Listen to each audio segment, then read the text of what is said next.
Bonsoir, nous sommes le 2 septembre, nouvelle édition du journal sur TV Fil 78, l'essentiel de l'actualité locale. Il sera question aujourd'hui de solidarité, lancement de l'opération menée par le Secours populaire et la Fédération française de cyclisme. La piste de BMX du Vélodrome de Montigny-le-Bretonneux dorénavant ouverte chaque mercredi aux enfants en difficulté. Nous parlerons aussi de vie locale et l'accès à la base de loisirs qui ne sera plus systématiquement gratuit pour les habitants de Saint-Quentin en Yvelines. Il y aura des tarifs préférentiels, mais pour certains, le changement ne passe pas. Explication. Et puis quel est le bilan de cette rentrée scolaire? Plutôt calme ou plutôt agitée? Les réponses en plateau de Serge Clément, directeur académique des services de l'éducation nationale. En fin de journal également, nous reviendrons sur cette grogne des agriculteurs. Ils viennent de toute la France manifester sur Paris demain jeudi et de nombreuses perturbations sont à attendre sur les routes. Bonsoir Serge Clément. Bonsoir. Bonne rentrée à vous. Merci. Est-ce que cette rentrée s'est bien passée justement? Écoutez, vous la qualifiez plutôt calme ou plutôt agitée. On pourrait dire que la rentrée est sereine dans le département des Yvelines. Toutes les conditions sont réunies pour accueillir dans de bonnes conditions tous nos élèves et les faire réussir cette année encore. Nos confrères du Parisien, Yvelines Matin, qui titrait ce matin « Premier couac dans les Yvelines ». Il y en a eu quelques-uns? Aucun. Il y a encore quelques débats sur une classe, notamment, vous voyez, sur les plus de 7000 que nous comptons dans le département. Il y aura les tout derniers ajustements dans le tout prochain jour, mais tout se passe sereinement et en pleine intelligence avec les communes pour ce qui relève du premier degré. On va développer tout ça au cours de ce journal. Tout d'abord, cette information concernant les lycées dans l'actualité. La région est en charge de leur entretien. Vous le savez, à quelques mois des élections, Valérie Pécresse, candidate Les Républicains en Ile-de-France, lance la charge contre la majorité socialiste sortante. Elle l'accuse d'indifférence face au retard des différents chantiers. Elle a proposé aujourd'hui, en cas de victoire en décembre prochain, de lancer un audit et de mettre en œuvre toutes les préconisations qui y seront faites pour répondre aux problèmes. Symboliquement, dans plusieurs départements, des cérémonies de pose de fausses premières pierres ont aussi été organisées. Voici quelques jours. C'est le cas à Elancourt au lycée des Sept-Mars. La rénovation y a été décidée en 2008 pour cet établissement, mais les travaux n'ont toujours pas débuté. Écoutez les maires d'Elancourt et de Maurepas, communes voisines. Ils étaient présents pour soutenir cette action. C'est au micro d'Élodie. On a un problème sur notre lycée qui dure depuis maintenant plusieurs années. À chaque fois, on nous promet, on nous fait toujours des promesses, notamment en période électorale. Donc, on aimerait que cette fois-ci, les promesses, elles se concrétisent. Ce lycée, la région voulait même le fermer pendant un moment. Donc les deux équipes d'Elancourt et de Maurepas sont mobilisées pour empêcher cette fermeture. Donc maintenant, il faut le refaire. Nous, on veut du parler vrai. Donc on veut que nous disent ce qui est possible de faire ici. Est-ce qu'il va fermer? Est-ce qu'on va faire les travaux? Quand? Voilà. Et vraiment, on est plusieurs équipes concernées, plusieurs communes concernées. Donc voilà, ça devient urgent. Alors les travaux étaient estimés à 17,4 millions d'euros. Alors il faut savoir que a été inscrit au plan pluriannuel d'investissement de la région Île-de-France le lycée des Sept-Mars en 2001. 7 ans plus tard, en 2008, sont votés les crédits pour lancer des études. Et 7 ans plus tard encore, en 2015, nous ne savons toujours pas s'il faut réhabiliter ou reconstruire le lycée des Sept-Mars. Donc 14 ans de retard, 14 ans de retard. En tant que maire, même depuis que je suis élu, je n'ai eu aucune nouvelle de la région, aucun courrier, aucun contact avec l'élu régional de Coignères qui gère les lycées. Donc je pense que se fiche de la tête, en tout cas des élus, et il faut réagir. La campagne régionale donc, qui se poursuit autour des différents sujets sensibles. Une autre polémique qui n'a rien à voir avec les régionales, c'est l'entrée de l'île de loisirs de Saint-Quentin en Yvelines qui est désormais payante pour tous. Depuis le 1er septembre, les Saint-Quentinois doivent donc payer pour profiter de cet espace en plein air, même s'ils peuvent bénéficier d'un tarif préférentiel, une mesure qui n'est pas forcément du goût de tous. Une pétition circule sur Internet. William L. Le parking gratuit, c'est fini. Depuis le 1er septembre, l'accès en voiture à l'île de loisirs de Saint-Quentin en Yvelines est payant. Jusqu'à présent gratuit pour les Saint-Quentinois, ils devront maintenant s'acquitter de 4,20 € pour franchir les barrières de l'espace. Face à des contraintes budgétaires importantes, la volonté malgré tout de maintenir une offre de qualité et une extension de périmètre en prévision aussi. Donc voilà, la communauté d'agglomération se retrouve contrainte de revoir effectivement ses conditions de compensation. Une tarification adaptée pour les Saint-Quentinois a tout de même été mise en place. Un pass facturé 20 € permettant 10 entrées dans l'espace. Malgré tout, certains habitants restent mécontents. C'est le cas de Joël Trubuilt, élan courtois, qui a mis en ligne une pétition pour abroger cette mesure.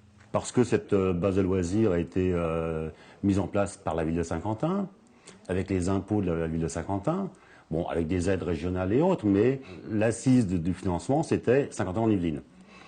Donc naturellement, un poumon sur la ville, comme cette base qui est l'une des plus belles bases d'Île-de-France, ça paraissait normal qu'elle continue à rester ouverte à tous. Pour le moment, Joël a récolté un peu plus de 400 signatures et compte attendre la fin du mois pour la présenter à la direction. L'île de loisirs, quant à elle, entend renforcer ses activités et sa qualité de service tout en garantissant un accès privilégié aux Saint-Quentinois. Solidarité, c'est cet après-midi qu'a eu lieu le lancement de cette opération menée par le Secours populaire et la Fédération française de cyclisme autour du BMX, le vélodrome de Montigny-le-Bretonneux, dorénavant ouvert chaque mercredi aux enfants les plus en difficulté. Florane Parfait. On essaie de rester le plus droit possible. Ils ont entre 10 et 14 ans et bénéficient déjà d'un entraînement de professionnels. Le BMX, un moyen pour ces 12 jeunes Saint-Quentinois issus d'un milieu modeste de découvrir un sport spectaculaire de façon ludique et de sortir de leur quotidien. Tous les mercredis, on va rejoindre devant la maison de quartier du Bois de l'Étang. Et après, il y a M. Christian qui va nous emporter en car jusqu'ici pour faire du vélo. J'aimerais bien faire après des compétitions, continuer la carrière, après améliorer. Un univers auquel ils auraient difficilement eu accès habituellement. Ces jeunes, volontaires pour l'opération, ont tous été choisis par le Secours populaire pour participer à cette initiative. Le Secours populaire est connu pour ce qu'il fait dans le domaine alimentaire. L'année dernière, nous avons distribué 181 millions de repas, c'est-à-dire plus que n'importe quelle association en France. On est connu aussi sur le plan des vacances, avec cette formidable journée des oubliés des vacances que nous venons d'organiser au Champ de Mars. Mais nous avons des efforts, nous sommes un peu des généralistes de la solidarité. Et l'accès au sport, l'accès à la culture, c'est aussi dans nos axes prioritaires. S'améliorer dans la discipline, mais pas seulement. L'initiative a pour but de leur faire découvrir gratuitement le monde du BMX, ses métiers et ses valeurs. Le BMX peut apporter à ces jeunes beaucoup de choses parce que c'est un sport très fun, très tendance, explosif. Donc ils vont s'amuser. Ils vont pratiquer une activité sportive, se défouler aussi en faisant une activité sportive. Ils vont avoir accès à un équipement de normes internationales, un des meilleurs équipements, qui est tout près de chez eux, qu'ils n'auraient peut-être pas imaginé fréquenter. Et ça, c'est un véritable atout pour eux. En tout, plus de 1000 jeunes vont profiter de l'opération menée dans 10 villes étapes du Tour de France. Redynamiser la Seine entre Le Havre et Paris, un enjeu important sur le plan économique pour les présidents des départements de la Seine-Maritime, de l'Eure, des Hauts-de-Seine et des Yvelines. Ils se sont réunis tous les 4 à Versailles hier, mardi. D'ici à un an, des propositions concrètes vont être faites. Mickaël Elmidoro et Patrick Jacques de Dixmude. La Seine, deuxième plus grand fleuve français, d'une longueur de 776 km, il relie la région parisienne à la Manche. 30% de la population française y vit à proximité. Un bassin économique sous-exploité selon les présidents des conseils départementaux de l'Eure, de la Seine-Maritime, des Hauts-de-Seine et des Yvelines, 4 départements traversés par le fleuve. Pour lancer l'activité de cette zone, les 4 hommes politiques ont décidé de s'associer, une coopération inédite. On se sent beaucoup plus fort à 4. Nous avons d'abord des complémentarités, nous avons la connaissance fine de nos territoires, nous savons ce qu'on peut faire sur chacun de nos territoires. Donc tous ensemble, on est capable de concevoir quelque chose qui, je crois, sera intelligent. Pour dynamiser la Seine entre le port du Havre et les portes de Paris, un syndicat d'études va être créé pour définir des projets dans les domaines de l'industrie et du tourisme. Donc on crée un syndicat d'études parce qu'il faut un cadre juridique. On peut pas, c'est la règle de la comptabilité publique, on ne peut pas dépenser de l'argent comme ça. Donc ce syndicat d'études va nous permettre chacun de cotiser, mettre de l'argent au pot pour faire des études. D'abord faire la synthèse des études existantes, ensuite faire les études qui manquent. Donc la création de ce syndicat d'études, ça va prendre quelques semaines. Réaliser des études, faire des appels d'offres, choisir les cabinets qui vont nous accompagner, ça va prendre un peu de temps. Une première stratégie devrait être dégagée d'ici la rentrée de septembre 2016. Invité donc ce soir, Serge Clément, le directeur académique des services de l'éducation nationale. Rebonsoir. Au début de ce journal, je vous demandais globalement comment s'était déroulée cette rentrée scolaire. On va regarder ça un petit peu plus en détail. Cette année, 302 872 élèves des Yvelines qui ont retrouvé le chemin de l'école. Est-ce que c'est plus? Est-ce que c'est moins que l'an dernier? Alors c'est sensiblement plus, alors nous aurons les confirmations de toutes ces données dans le courant du mois de septembre, mais nous attendons un peu moins d'1 millier d'élèves supplémentaires dans les écoles publiques du département, près de 1200 lycéens supplémentaires. En revanche, on a un petit creux démographique, et notamment en 6e, au niveau du collège, autour de 400 ou 500 élèves. Est-ce que ça signifie, comme il y a un peu plus d'élèves, qu'il y a des classes surchargées? Est-ce qu'il manque des enseignants? Comment vous avez pu répondre à tout ça? Non seulement il n'y a pas de classes surchargées, on a quelques petits points de tension dans 1 ou 2 lycées du département. On est en train d'y retravailler parce qu'il se trouve que l'on est un petit peu victime de notre succès. Certains élèves ont accédé à la seconde générale et technologique en plus grand nombre que prévu, même si on avait été assez optimiste. Et sinon, tous les ajustements de dernière heure, avec des petits mouvements démographiques qui se dessinent dans le courant de l'été, sont travaillés par les services en lien avec les communes pour les écoles. Et normalement, tous les moyens, tous les professeurs sont au rendez-vous, avec 700 nouveaux professeurs du premier degré et du second degré, 325 professeurs des écoles qui vont débuter leur carrière dans le département. Professeurs des écoles stagiaires, on en a longuement parlé d'ailleurs hier dans cette édition. On en a beaucoup parlé hier, on avait suivi notamment une rentrée d'une des enseignantes. Un exemple de blocage peut-être concret sur les classes qui va intéresser les parents, mais plus globalement, ça va permettre de comprendre les différents seuils qui rentrent en ligne de compte pour ouvrir des nouvelles classes. C'est à Elancourt, une école, celle d'Alain Cavalier. Les parents d'élèves étaient mobilisés ce matin. Des classes de CP à presque 30 enfants. Il manquerait un seul élève pour obtenir une classe supplémentaire? Alors vous imaginez bien que l'on va pas donner les décisions ici sur le parce plateau. Que ça doit être fait en cours de semaine. Ça fait partie, voilà exactement, ça fait partie des situations qui sont étudiées en toute équité et j'allais dire en toute intelligence avec les communes. Il est clair que les seuils sont une indication et parfois il est opportun, bien entendu, d'implanter une classe. Si, en l'occurrence, ça s'avère nécessaire, on le fera, ça va de soi. Et là, ça semble nécessaire sur un cas comme celui-ci? Je vous ai dit que vous n'obtiendrez aucune décision en direct sur ce plateau. Mais vous restez souple avec les seuils néanmoins. Un élève en moins, ça peut... On continue à y travailler, je vous dis que c'est une indication.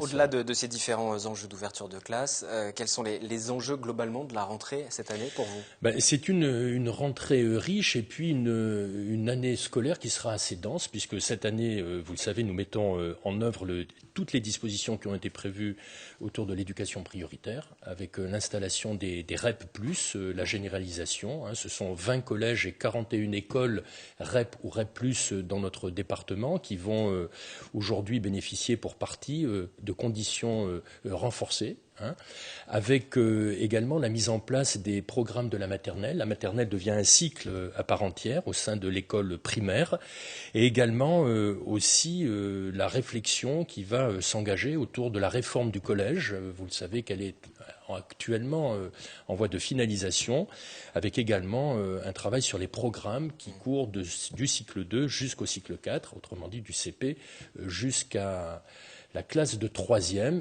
et pour cette présente rentrée, la mise en œuvre de l'enseignement moral et civique. Sur la maternelle, vous dites que c'est à présent un cycle à part entière. C'est intéressant parce que c'est un changement de politique, changement de vision par rapport à ce qui se disait il y a quelques années, où il était presque question de supprimer ces classes maternelles qui finalement ne servaient qu'à faire de la garderie.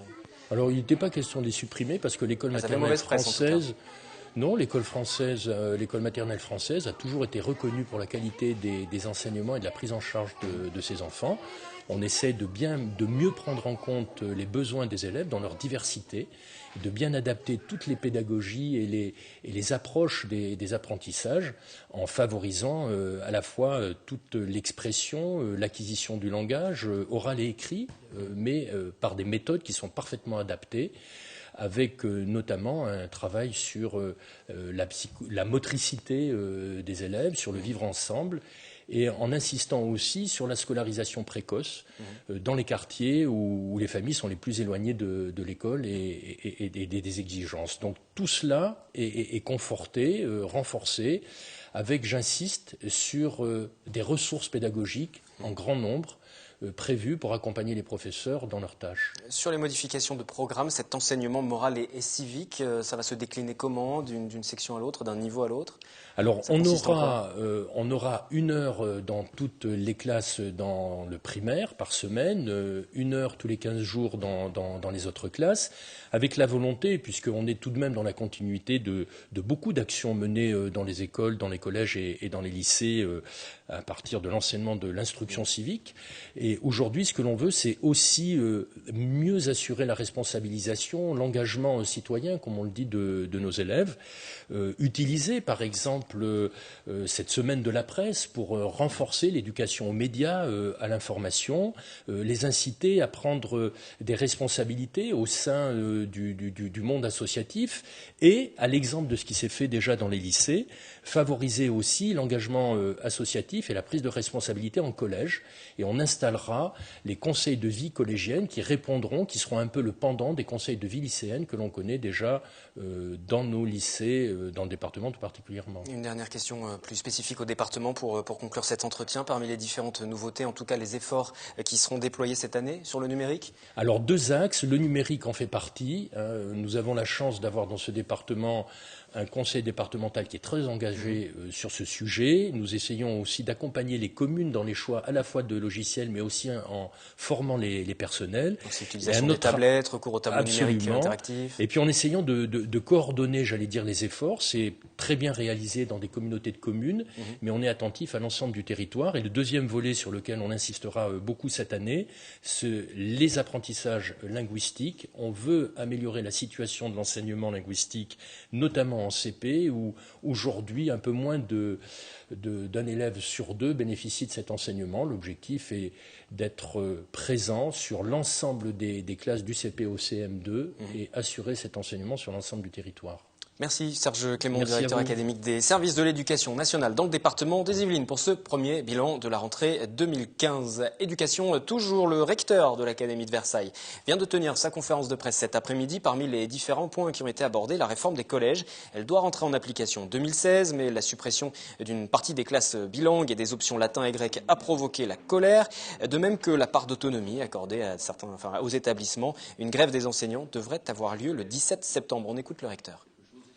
Ce qui nous appartient de faire à nous, recteurs et aux équipes qui sont autour de moi, c'est de veiller à ce que cette réforme soit bien comprise par les enseignants et qu'elle soit complètement admise et mise en œuvre par les chefs d'établissement, bien sûr dans le respect de ce qu'est la situation de chaque établissement. L'intérêt de cette réforme, surtout, c'est qu'elle va permettre aux établissements et aux équipes d'avoir plus de marge de manœuvre, de pouvoir adapter leur enseignement aux conditions et aux particularités des élèves telles qu'on peut les voir dans les établissements scolaires et qui sont différentes d'un collège à l'autre. C'est ça l'objectif, c'est de leur donner des marges de manœuvre pour mieux faire acquérir des connaissances et des compétences à tous les élèves, encore une fois dans une optique de justice sociale. Dans un instant, nous parlerons de météo. L'été 2015 a été chaud, mais a-t-on battu des records? Mélanie Poquet pour la rédaction de TV Fil viendra répondre à cette question. Mais société, à présent, les départs en vacances sont propices pour certains à l'abandon de leurs animaux sur la voie publique. C'est une tendance qui est même à la hausse, comme le constate le refuge de la SPA de Plaisir qui lance un appel à l'adoption. Sephora Namani. Plus de 300 chats et 150 chiens ont été récupérés par la SPA de Plaisir cet été. Une recrudescence d'abandon difficile à gérer pour un refuge qui affichait déjà complet. Cette année a été particulièrement difficile à gérer. Les gens préfèrent partir en vacances que de garder leur animal et au moindre souci ne vont absolument pas se compliquer la vie. Donc il y a des abandons qui sont dus justement à tout ça. Après au niveau des chats, malheureusement, il y a encore énormément de gens qui n'ont pas de chats stérilisés et qui les laissent sortir. Et donc on se retrouve avec des portées et on ne sait plus où les mettre. Abandonner son animal, une conduite souvent jugée scandaleuse par les particuliers et professionnels qui connaissent les conséquences désastreuses pour les animaux. Il y a des animaux qui se laissent mourir, qui ne mangent plus tellement ils sont stressés d'être chez nous. On a des maladies, donc tous les animaux ne sont pas spécialement à jour. Donc voilà, nous en fait, quand les gens abandonnent, et puis c'est ça, c'est où est-ce qu'on va le mettre. Il y a des risques pour lui. Quand on voit les chiffres cette année, avec je crois plus de 20% supplémentaires d'abandon, en effet, quand on s'engage à prendre un animal, on le garde dans toutes les circonstances, quitte à le faire garder. Mais enfin, on trouve des solutions qui ne sont pas de laisser sur le bord de la route. Laisser son chat ou son chien sur la voie publique expose à un risque de 2 ans d'emprisonnement et 2 000 € d'amende. Des sanctions visiblement peu dissuasives. Point de satisfaction, les adoptions repartent à la hausse depuis la mi-août. L'été 2015 est le deuxième mois le plus chaud depuis 2003. Une information qui concerne l'intégralité de la France, mais à plus petite échelle dans les Yvelines et même à Saint-Quentin en Yvelines. Ce n'est pas tout à fait le cas. On va en parler avec Mélanie Poquet ce soir. Bonsoir Mélanie. Bonsoir Wilfried. Alors oui, c'est pas le deuxième le plus chaud, mais tout de même, l'été 2015 se classe à la 5e position, derrière ceux de 2003, bien sûr, de 1976, de 2006 et de 1983. Cette 5e position s'explique par des baisses de température significatives, surtout pour le mois d'août. Je me suis rendue à Météo France, qui est située à Trappes, pour rencontrer Frédéric Mizrahi, prévisionniste. Ça signifie qu'on a eu un écart légèrement supérieur à 1 degré au-dessus de la normale sur tout l'été, sur 3 mois, donc de juin à août. Voilà, ce qui est quand même assez important, même si en 2003, on avait eu 3 degrés. Donc pour vous dire, on est quand même loin de 2003 malgré tout. On est 2 degrés en dessous de 2003. Sur Saint-Quentin-en-Yvelines, on a tout de même atteint 37,6 degrés le 1er juillet. C'est ce que vous pouvez voir sur le graphique. Cette température a seulement 1/10 du record de 1947. L'agglomération a aussi connu 2 épisodes caniculaires au début du mois de juillet. On a eu un trimestre donc différent, avec un début d'été très très sec. Là, vraiment, on était dans un phénomène remarquable, avec un mois de juin qui a eu seulement 6 mm. Donc c'est de l'ordre de 15% de la normale, c'est vraiment très très faible. Ensuite, on a eu un début juillet aussi qui a été très sec, le mois de juillet a été sec aussi. Et puis par contre en août, on a une pluviométrie supérieure à la normale, qui a quand même bien arrangé les choses. Et on termine l'été avec un déficit d'environ 30% de pluie en moins par rapport à la normale. Alors c'est bien, il a fait chaud, tant mieux quand on est vacancier. Peut-être, malheureusement, c'est un peu plus compliqué pour les exploitants agricoles. Et il y en a sur Saint-Quentin-en-Yvelines. Tout à fait, les 30% de pluie en moins, certains l'ont bien ressenti. C'est le cas des jardins de Cocagne à Manille-et-Hameaux. Pour eux, c'était le premier été très chaud. Les 24 jardiniers ont dû travailler et d'habitude, ils sont 18. Les cultures ont bien sûr souffert. Leur bassin d'eau était quasiment vide dès le mois de mai. Ils ont dû utiliser de l'eau de ville. On écoute Tanguy Kouakou, le chef des cultures du jardin. Il faut commencer à arroser à partir de, je dirais, 5 heures du matin pour qu'au moins toute la parcelle soit couverte. Voilà. Et auparavant, on n'avait jamais connu à 8 heures, on essayait d'équilibrer. Voilà. Et puis, il fallait aussi arroser. Pourquoi? Parce que le rayonnement du soleil, il y avait plus d'évaporation. Voilà. Donc, ça devait être continuel. Voilà, pour que le sol puisse garder un peu d'humidité. Dans les jours à venir, la fraîcheur arrive. Toutes les bonnes choses ont une fin. Voilà. Hier déjà, il y avait un écart entre 5 à 10 degrés par rapport à lundi. L'automne arrive à grands pas. Ouais, l'automne va arriver, c'est la fin de l'été malheureusement. Merci Mélanie, on vous retrouvera toutes les semaines, ainsi que l'ensemble des journalistes de la rédaction qui vont se succéder sur le plateau dorénavant pour venir analyser certains faits d'actualité, parler culture, parler sport également. Merci Mélanie. Ce n'est pas la sécheresse qui les pousse dans la rue, mais bien les crises qui ont frappé tour à tour les productions laitières, bovines, porcines. Des paysans venus de toute la France entendent investir Paris demain. Des convois sont déjà en route depuis ce matin. Vous allez voir différentes photos qui ont été postées sur les réseaux sociaux.